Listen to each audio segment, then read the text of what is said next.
Professor Rega Wood is professor of medieval philosophy, emeritus professor at Stanford and a professor at Indiana University.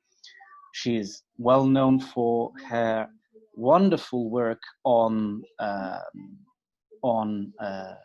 Richard Rufus, and I just type on the chat for every one of you the link to the Ricardus Rufus project that she's leading, just to invite you to visit the website. Certainly, you all know these website, but it's a way to have a look to the work of an entire life of research and a magisterial contribution to the scholarly research on medieval thought and medieval philosophy. I would like just to mention also Professor Wood's engagement in the critical editions of the philosophical commentaries of Scotus and Occam, just to give you the vast range of interest of Professor Wood's scholarly career.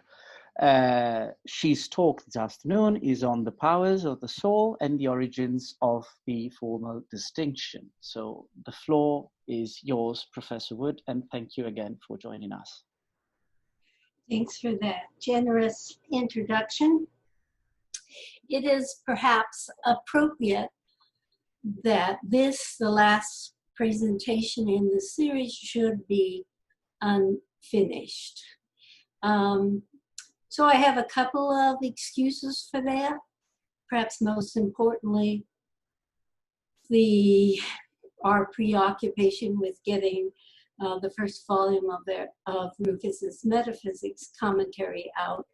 But it's also the case that I've been locked away from most of my books, which you might be able to tell from some of the slides. Kind of as a compensation for that are all the wonderful manuscript sources that are available online. And specifically what you see on this slide is the beginning of the Quodli Bell question by Alexander of Hales, which I looked at in connection with this presentation. So you can see my scribbles as I transcribed. My plan today is in two parts, two unequal parts. First, I want to show that the origins of Scotus's version of the formal distinction are to be found in the works of Richard Rufus, and that proof has two main parts, and then I'll look at doubts that might arise in this connection. The longer part of the paper will be about the earlier Franciscans and this question. So here you see Scotus citing the ancient doctors, and the claim is that what he is doing is no different than his sainted predecessors. The claim is that the divine essence and the divine persons are not formally the same, and yet they are the same by identity. This is no different from the teaching of the ancient doctors, who supposed that for the divine persons and the divine essence, there is predication by identity that is not formal predication. Here I've quoted the section from the early Lectura, but there's a parallel passage in the Oxford commentary. As early as 1956, Father Gideon Gall had identified this ancient doctor. There have been other suggestions, but they were not plausible. Bonaventure is one of them, for example. But you can see here the quotation that Father Gideon appealed to. It's on this slide, both in English and in Latin. So even if none of these persons is other than God, yet none of them is the other according to formal predication. So this use of the term formal predication is distinctive. Also distinctive is the range of subjects where Scotus and Rufus appeal to the formal distinction, or rather distinction by formal predication. One of them is almost certain to be distinctive of Richard Rufus, since he is among the earliest scholastic, if not the earliest scholastic, defender of individuation by form. So most people in discussing the formal distinction and its origins would devote most of their attention to the discussion of the Trinity. But I'm not going to follow that example, in part because I'm terrified of making mistakes in discussions of the Trinity, and in part because the discussion of the rational soul interests me more. So there might be doubts about what I've said about the origins of the formal distinction in the works of Richard Rufus. And here are three that you might think about. So Scotus is talking about identity. Rufus is talking about not otherness. Rufus doesn't use the phrase formal distinction. And Rufus and Scotus have a different account of the vestige of the Trinity in the human soul.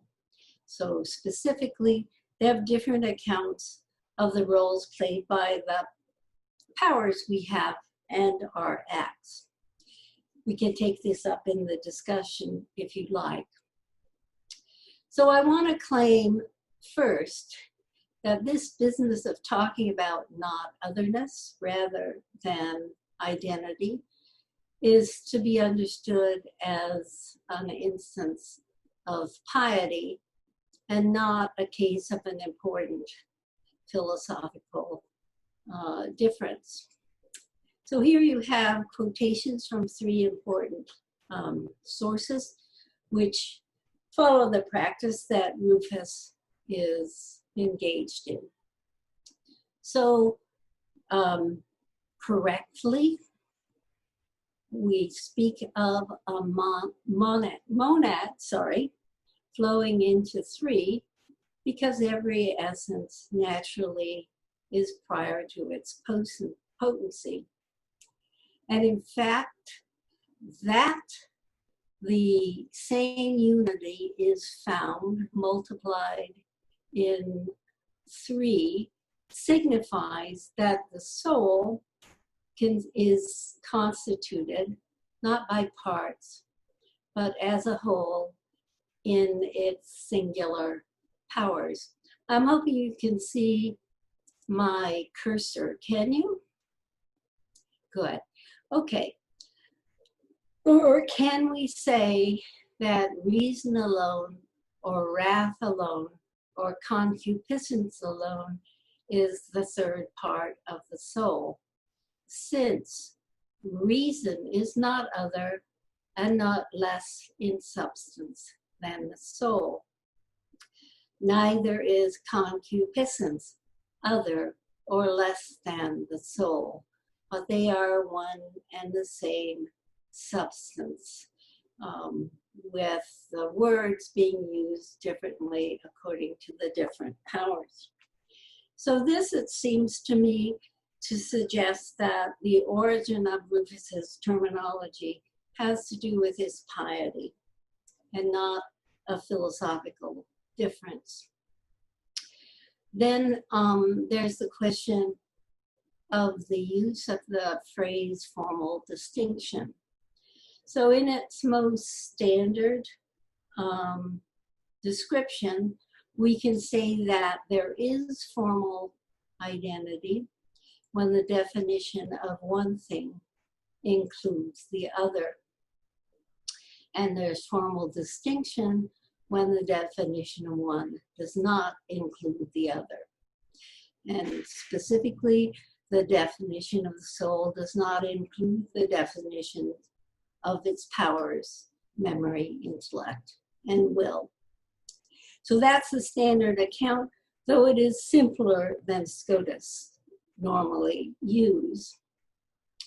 But the same kinds of discussion can be found both in Rufus and in Scotus, where you don't use the term, the phrase formal distinction, but you rather state it in terms of the ratio or the definitio formalis. And here on this slide, I quote a sentence from Scotus. What I call formal identity, where what is said to be same includes that to which it is the same in its formal account, quantitatively and per se primo modo.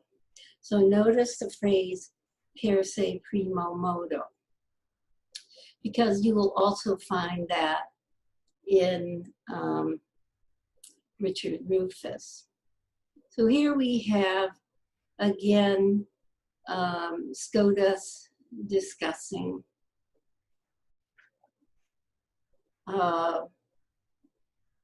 what he understands by formal identity and distinction in terms of that phrase, the formal ratio of the other. I say that something is formally the case, whether it is, and then he's got a series of distinctions. This does not mean that one is in the other potentially, as white is in black, not virtually as an effect is in its cause, but rather I say something is formally in another, which remains in it in its quantitative and formal ratio. And to be formally of this kind is to include it according to its formal and quantitative ratio taken precisely.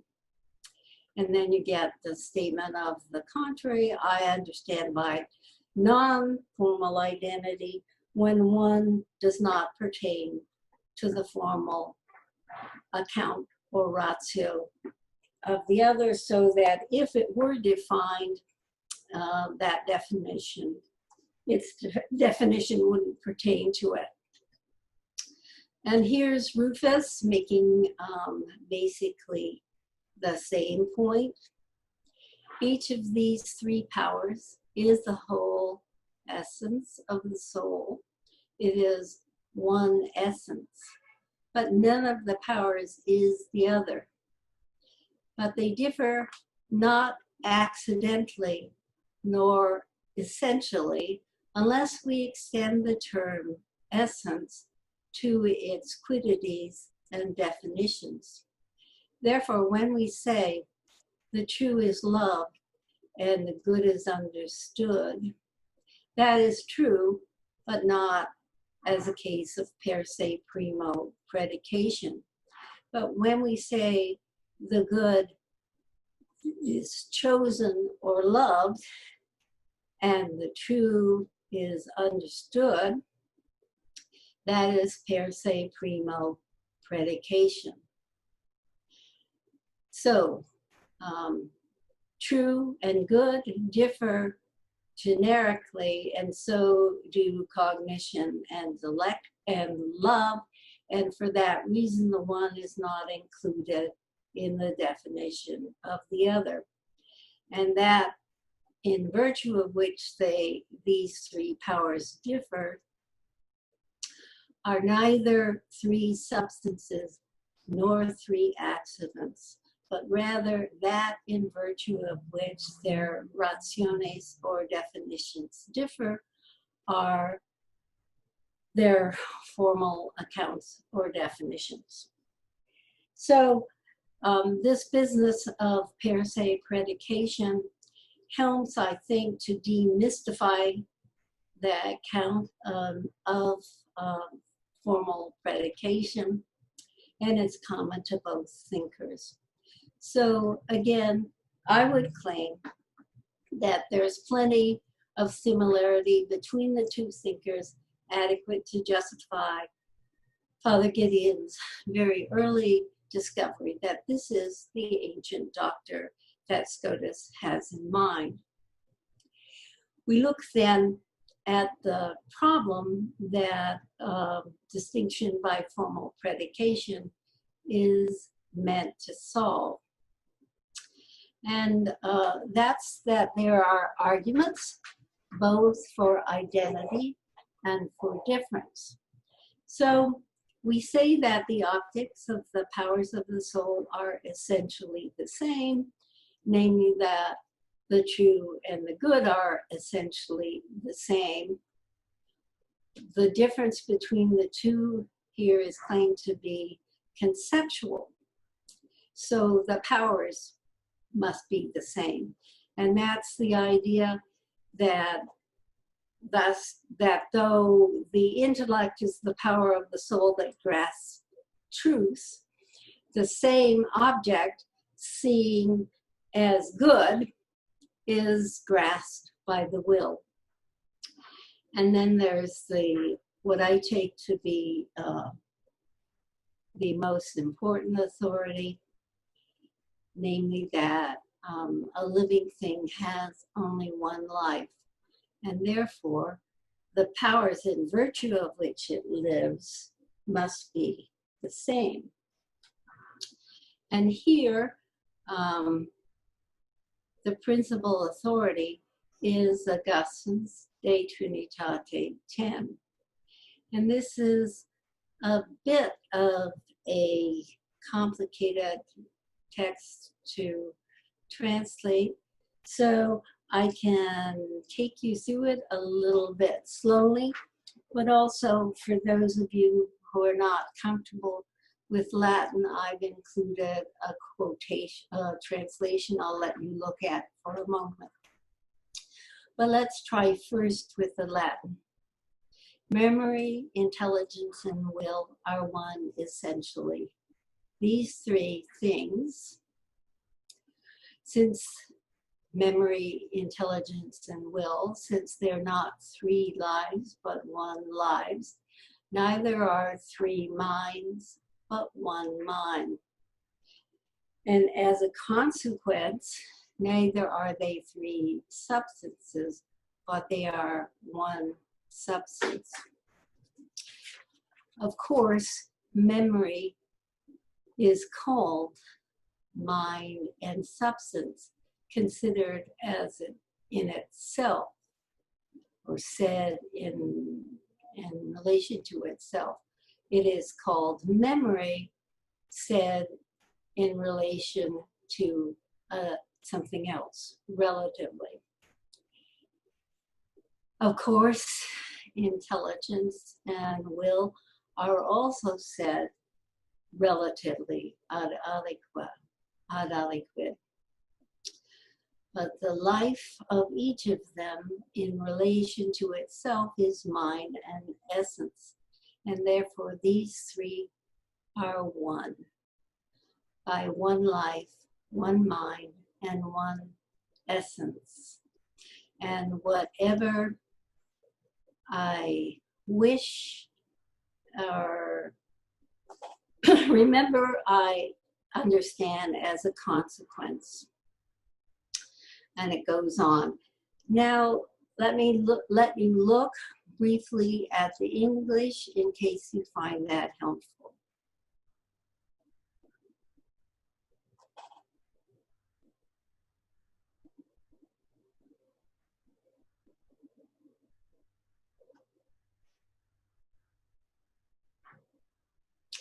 somebody might raise their hand.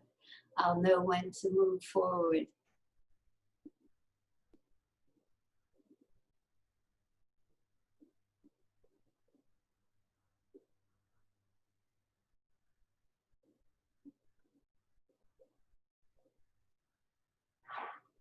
Good. So those are the arguments for identity, and the authority is very important. But the arguments against identity are commonsensical and entirely persuasive. So if one power can have an operation while the other has none, then they can't be the same thing. So I can know, for example, that that Donald Trump is president without wishing that that is the case. I can understand things before I like them, and nothing precedes itself. And then there's the claim that the operations of the power differ generically. So persuasive arguments on both sides of the issue.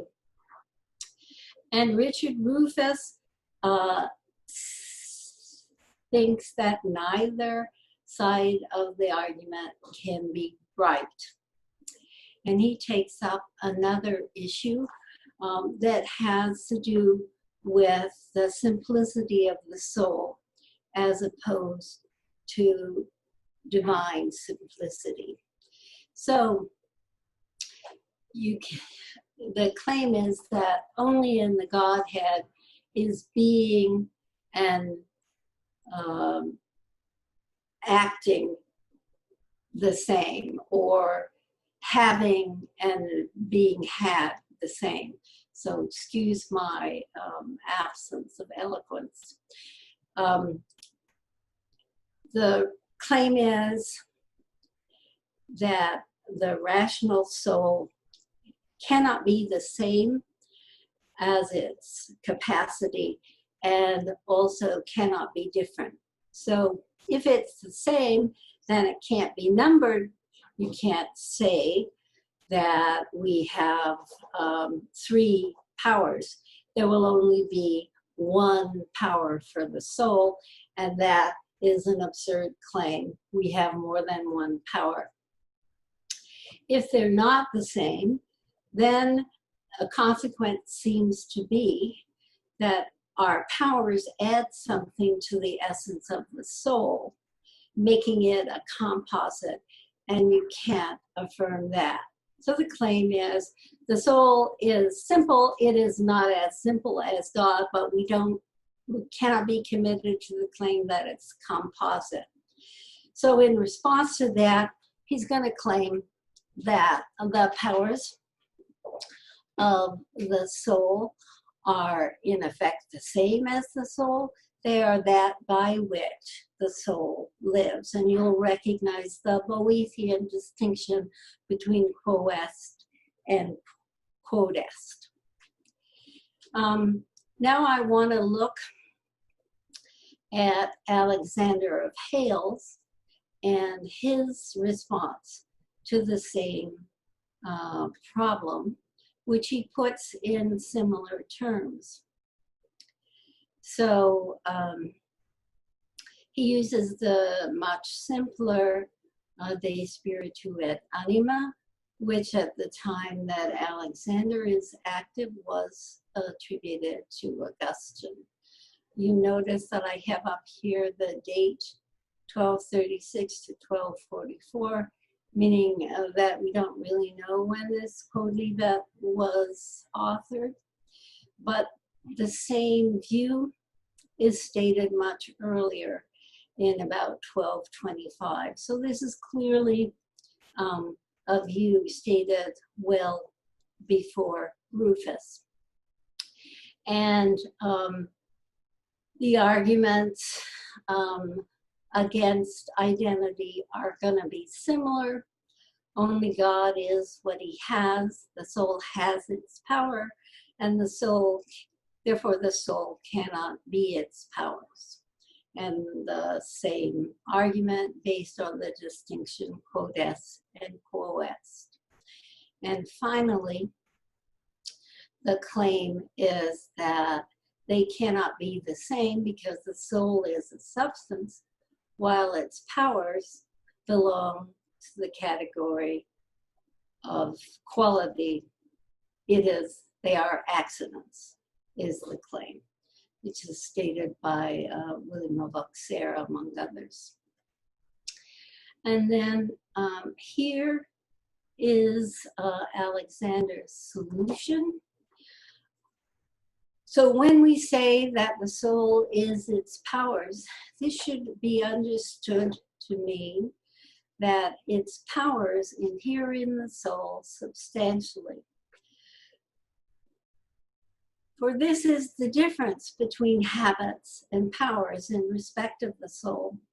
Habits sometimes disappear from the soul, not so powers.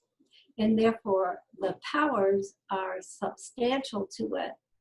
And therefore, to say that the soul is the same as its powers is not to say that the powers are essentially the same as the soul, but only substantially. Nor should we concede that the powers of the soul are contained under the species of quality. And below, you have a little quotation from Rufus. It's there for a couple of reasons. One is that it's not clear to me what it means to be substantially the same and essentially distinct. Looks to me like substantially the same means inseparable, never absent, doesn't recede. But what essentially different means we don't know. And we do know that Richard Rufus was very strongly influenced by Alexander of Hales. So when Victorine Doucet and his team, which included Father Gideon, were editing Hales's gloss, Father Gideon found Hales's gloss, the first book. Almost every distinction in Hales is quoted in Rufus's Oxford Sentences commentary. So the same time when Rufus was developing his distinction by formal predication, he was strongly influenced by Alexander of Hales. And therefore, I want to suggest to you that possibly this is Rufus's gloss on what it means to be essentially different. So he says, they don't differ either accidentally or essentially unless we extend the term essence to its quiddities and definitions, which we'll recognize is another way of talking about differing by formal account. This is the Summa Hallensis. It repeats Alexander's views twice. Once is a straightforward statement.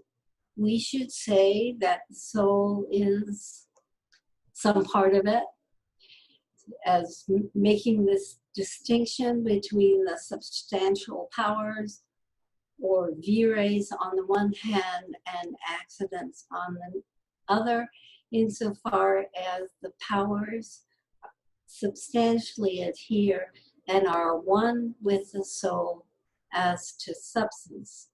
I don't say this as far as essence is concerned, for the soul subsists in its powers, but its accidents, such as prudence, bravery, and the like, don't adhere to it substantially, since these adhere accidentally.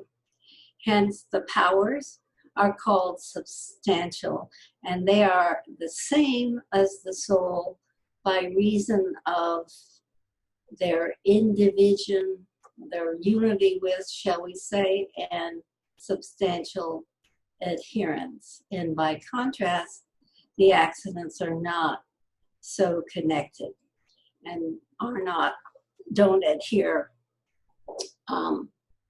substantially. So the second statement is in the third person, and it is just a quotation from John of La Rochelle. The reason it's in the third person is that in discussing this problem, John begins with a statement of basically Philip the Chancellor's point of view and continues with Alexander's, which he implicitly, though not explicitly, endorses. And again, you have the same position. In nothing apart from God is the essence of a thing the same as its power. Hence, these guys say that the soul is not its power, and yet they say it is the same as its power is in substance. However, and then they say that the soul does not subsist without its powers, nor could it be understood without its powers, nor can the powers be understood without the soul.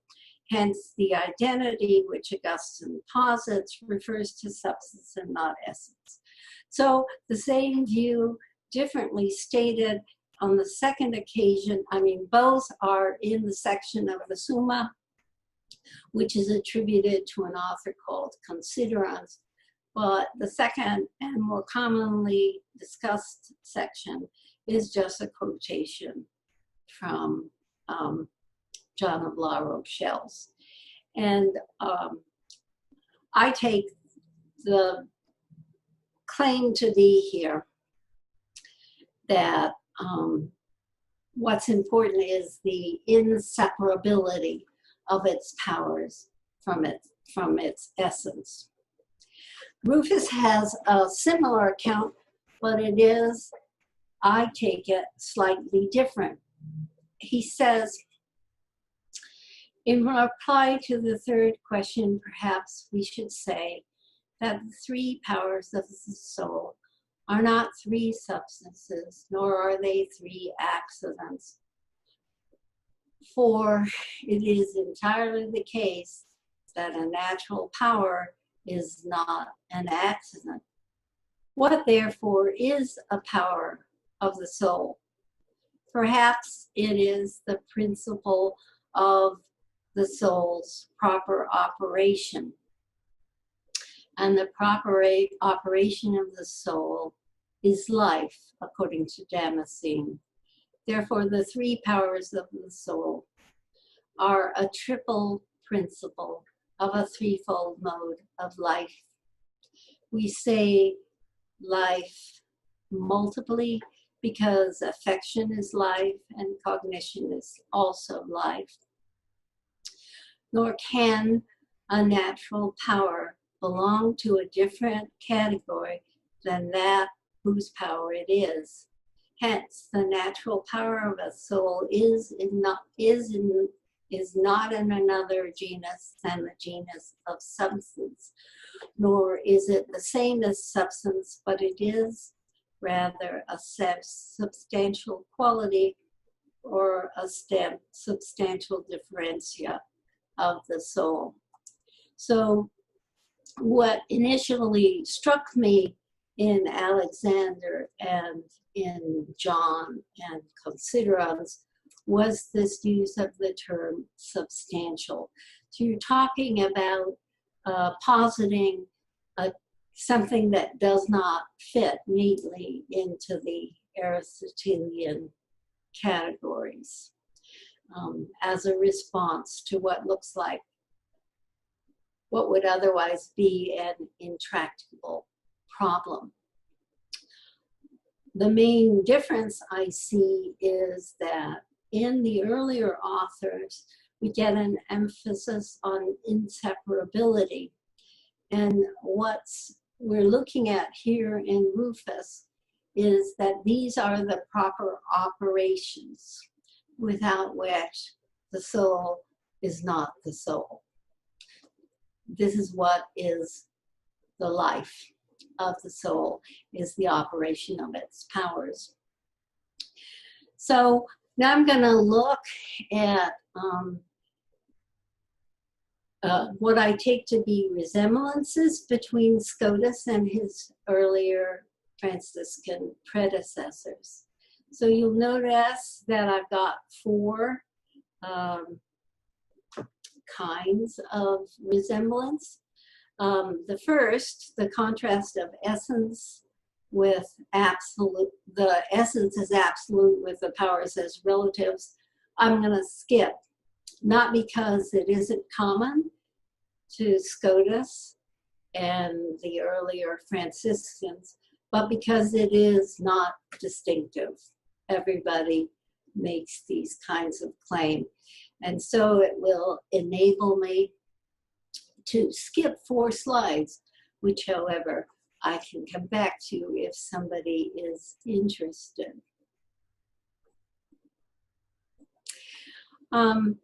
I found it striking that their arguments that the faculties of the soul are not accidents are very, very similar. So the claim is that the powers of the soul belong to the second species of quality. And in Aristotle, in the categories, that's defined as natural powers or weaknesses. And so it looks like they have a difficult case to make, but they make it in very similar terms. So here's Alexander. Neither should we concede that the powers of the soul are contained in the second species of quality.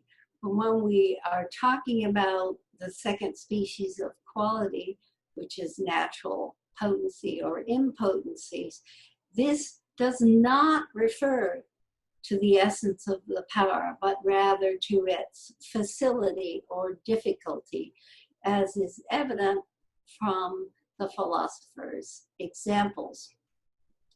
For the powers as such don't name only the essence of the powers. Sorry, I've got that messed up. Let's back up. The powers of the soul are about the essence, name the essence of the powers of the soul, and not the facility or difficulty with which they are exercised. And here goes Odo making the same point. Powers are in the genus of substance for a natural power or lack of power. For the natural power or lack of power, which is in the second species of quality, is not the potency by which we are said to be able to do something, but rather by which we are said to do so easily. Someone is called a runner, not because he can run, but because he's apt to or finds it easy to run. The powers, however, are the powers the powers in virtue of which we act alone, and therefore they inhere substantially and cannot be reduced to quality, but rather to substance. And here we get Scotus making the same claim. An absolute natural power is not in the second species of quality, but rather this is the facility with which we use the power. So we're talking about lifting. that isn't in the second species, but it is the ease with which we left. And this is evident in the examples of the fighter and the runner. Powers in the second species of quality can be more or less, because some of us are smarter than others. But this is not truly a power. The thought must be that we can all think, just not as cleverly, some of us, as others.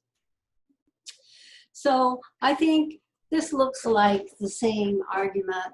And there's also another argument that's all through the literature, which is claiming if these powers were accidents, then and were distinct, then our intellect could be punished while our will was rewarded, and and that would be preposterous. So what interests me is what they have to say about containment relations. So the relationship between the essence of the soul and its powers. And there are two interesting comments that you can find in the Summa Hallensis. And they say that the substance is not composed of its virtual parts, and the substance of the soul is not composed of memory, intelligence, and will. These are its virtual parts.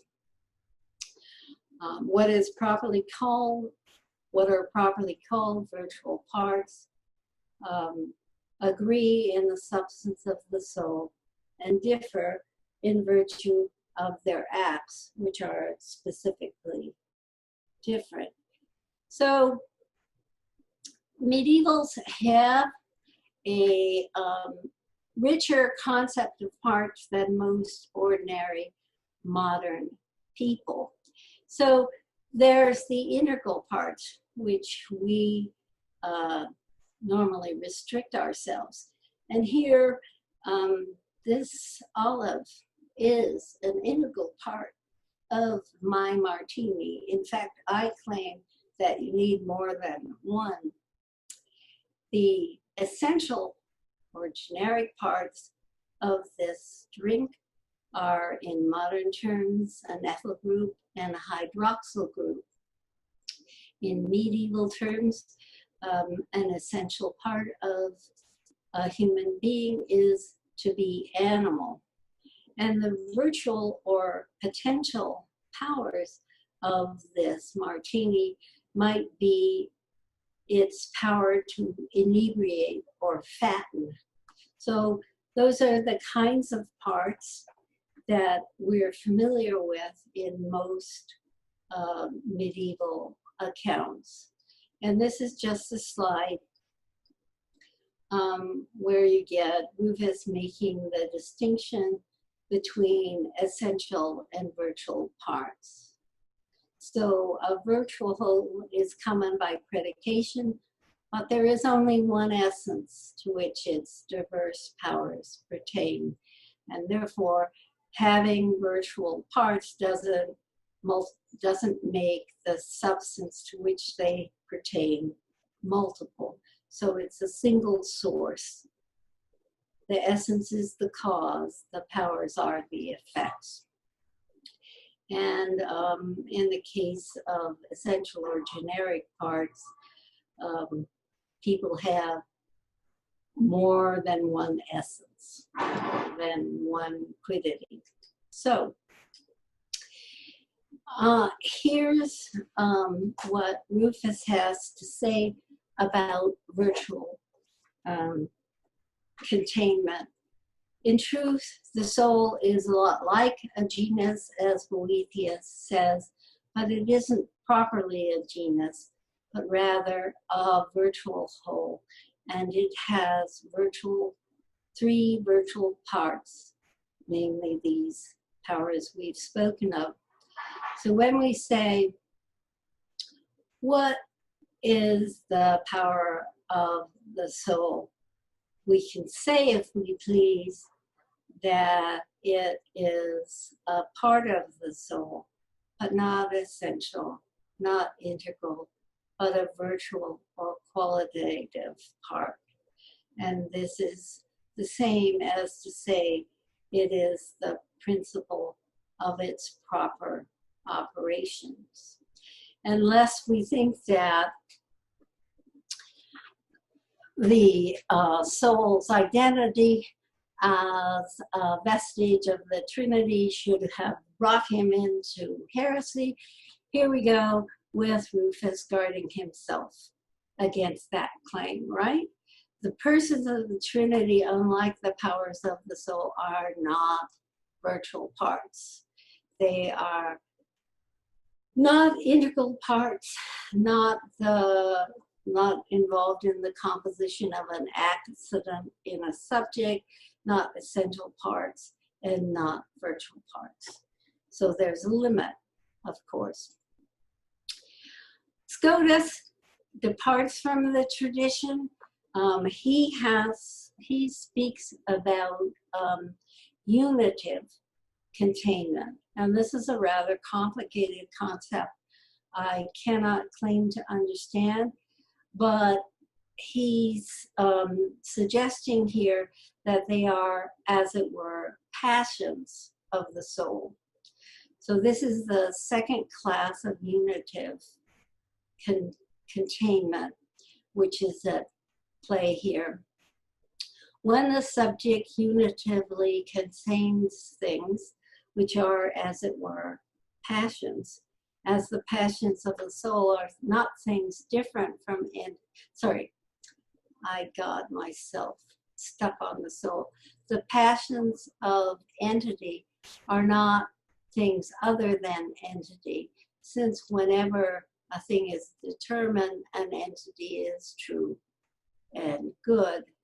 Therefore, either we should say that they are not things different from the soul, or that the soul doesn't have real passions, which we can't say because it's contrary to Aristotle. Neither are they. They are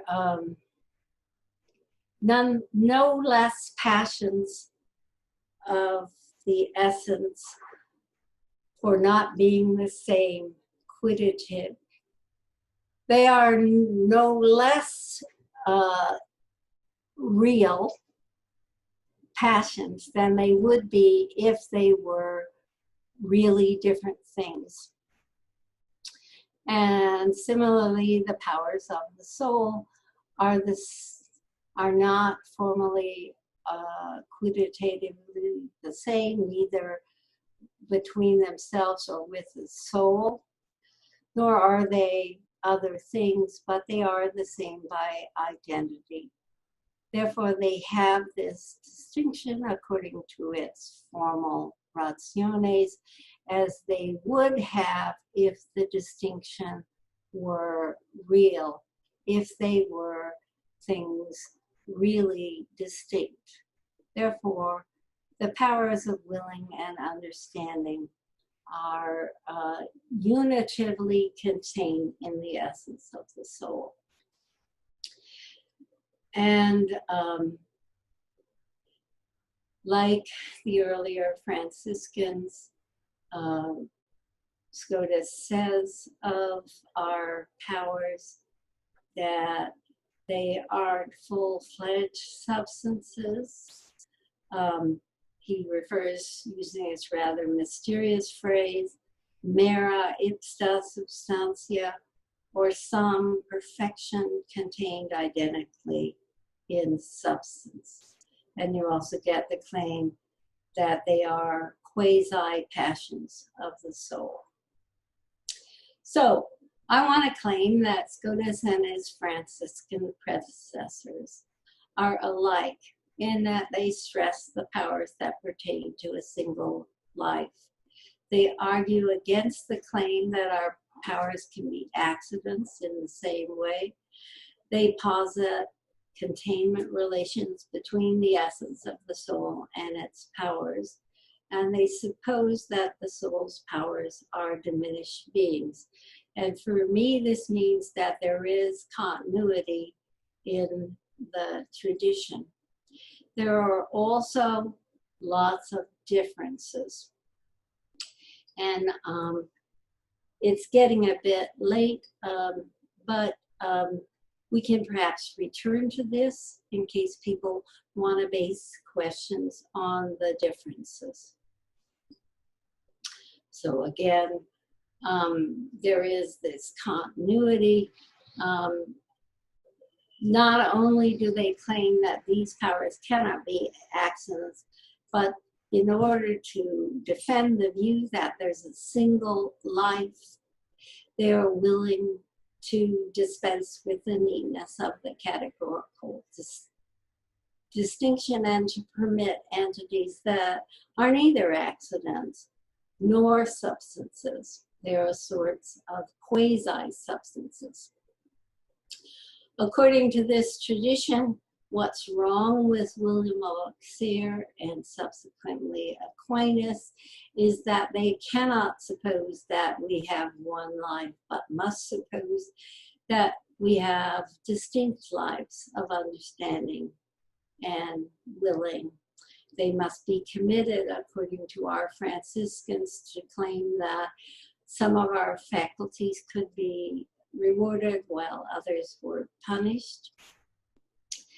And they claim that if these powers were accidents, this would be, as it were, to be committed to homunculi in the soul. I want to remind you that these 13th century issues are still of interest to philosophers today. We're still arguing about if and when to posit a faculty distinct from the agent that exercises such a power. And we're still concerned about what kinds of parts or containment relations we need to recognize. This is a list of the modern accounts that I've looked at in preparing this presentation, and I welcome your questions.